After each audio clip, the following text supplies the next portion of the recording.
एक समय की बात है। भगवान बुद्ध अपने शिष्यों के साथ बैठे हुए थे और उन्हें उपदेश दे रहे थे।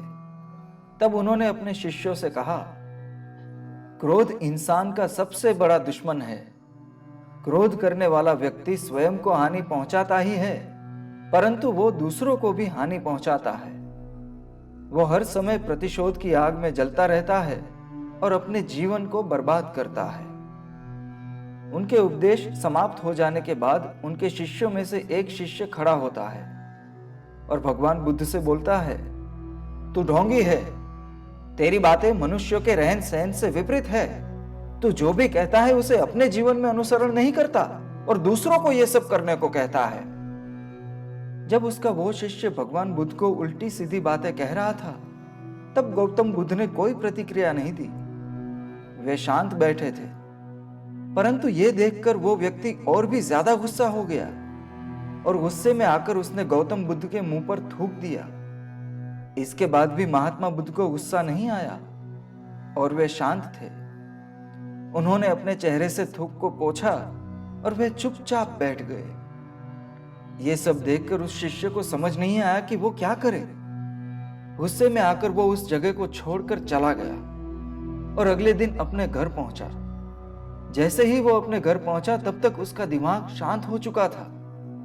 दिमाग के शांत होते ही उसे इस बात का एहसास हुआ कि उसने कितनी बड़ी गलती की है। उससे पाप हुआ है।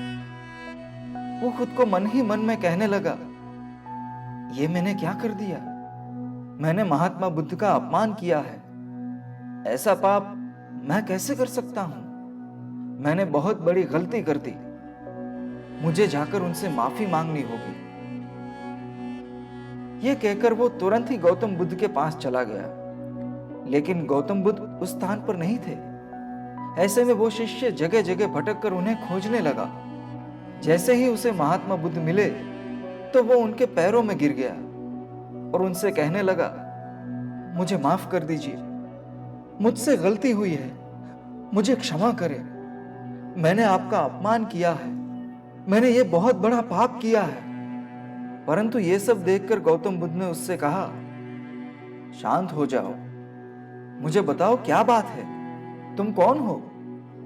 गौतम बुद्ध के ये पूछने पर वो शिष्य चौंक गया। वो सोचने लगा कि महात्मा बुद्ध मुझे कैसे भूल सकते हैं?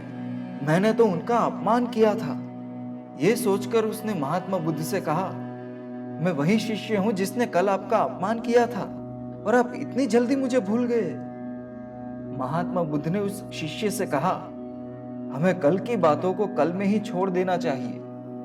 वो अच्छा हो या बुरा, इसके बारे में बार बार विचार नहीं करना चाहिए।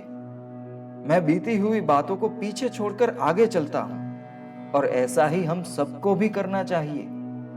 महात्मा बुद्ध की ये बातें सुनकर वो शिष्य और भी ज्यादा प्रभावित हुआ और वह बोला कि आज से मैं आपकी हर बातों को माना करूंगा। दोस्तों, इस कहानी से हमें यह सीख मिलती है कि क्रोध करना इंसान के लिए सबसे खतरनाक है। यह मनुष्य का सबसे बड़ा दुश्मन है जो उसे बर्बाद कर सकता है। इसलिए मनुष्य को कभी भी क्रोध नहीं करना चाहिए। वैसे ही बीती हुई बातों को हमें भूलकर आगे बढ़ना चाहिए। अगर कोई मनुष्य अपनी बीती हुई बातों पर ज्यादा ध्यान देता है, तो उसका ध्यान पूरी तरह से भूतकाल में लगा रहता है और वो इंसान कभी भी आगे बढ़ने की ओर विचार नहीं कर पाता। इसलिए हमें पुरानी बातों को पीछे छोड़कर आगे बढ़ने की सोच रखनी चाहिए।